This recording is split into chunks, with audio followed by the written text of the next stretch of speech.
us out here, I'm going to go to the brush panel. Let's select a brush. You'll notice if I go down to the bottom of the brush panel, there's an icon here with a little eye and a brush. If I click on this, what it will do is call up a three-dimensional preview of what's happening with my stylus as I move it around. And what will happen here is it's going to paint with the color that I have, but you'll see that it also smears what's underneath it. The textures I'm including within the artist brushes.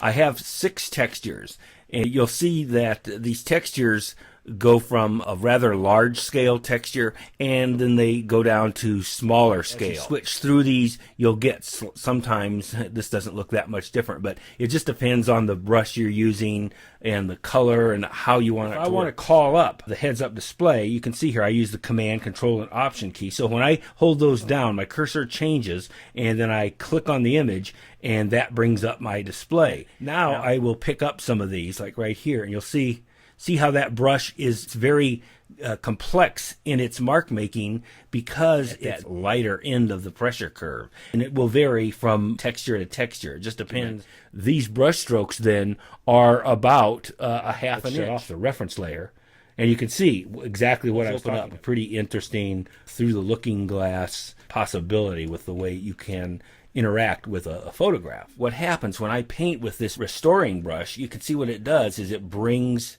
the imagery through. If I want to bring selected imagery back into my painting on a separate layer, all I need to do is just go in here. I'm just going to do this very lightly because I just want to bring little bits and pieces of it in. I don't want to totally bring back the complete photograph. This is yet another technique that will allow you to add not only a greater and greater detail through brush strokes, but finally you can even restore some of the photograph onto its own layer as well.